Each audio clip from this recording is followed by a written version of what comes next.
आज या ठिकाणी तुमच्या सर्वांसाठी घेऊन आलो आहे, अर्थात वाईचे हे ढोल्या गणपती.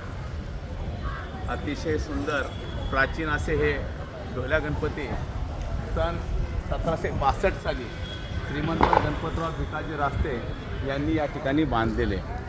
या मंदिराचं वैशिष्ट्य म्हणजे हे कृष्णाकाठी बांधलेले असून पुराचा धोका होऊ नये म्हणून आपण पाहत असाल ह्या सभोवताली ह्या संरक्षक भिंती देखील या ठिकाणी बांधण्यात आल्या आहेत. प्रचंड पाऊस होतो, प्रचंड पूर येतो, पण तरीसुद्धा या ढोल्या गणपती बाप्पांचं फार चरणाशी किंवा त्यांच्या हृदयापर्यंतच हे पाणी स्पर्श करतं.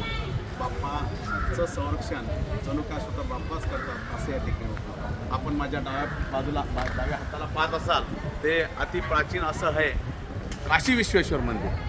जसं वाराणसी येथे 12 ज्योतिर्लिंगांपैकी काशी विश्वेश्वर मंदिर जे आहे आपण त्याचं दर्शन घेतात असंच प्रकारचं हे अतिप्राचीन मंदिर काशी विश्वेश्वर मंदिर. नुकताच त्याचा जीर्णोद्धार झालेला दिसतोय आणि अतिशय छानसं असं मंदिर आहे. तर नक्कीच या ठिकाणी रोकडो हनुमान मंदिरसुद्धा आहे. अशा प्रकारचा हा इतिहासकालीन वाई शहर नक्कीच सर्वांसाठी प्रेक्षणीय असे. आपण जवळच आला तर प्रतापगड देखील या ठिकाणी आहे. नाना फडणवीस यांचा वाडा देखील मेनवलेला आहे. नक्कीच तुम्हा पर्यटकासाठी एक अध्यात्म म्हणून देखील हा आणि एक मनाला आनंद देणारा सुखवणारा असं पर्यटन क्षेत्र आहे. निश्चित याचा लाभ घ्या हीच सदिच्छा व्यक्त करतो. धन्यवाद. बसच.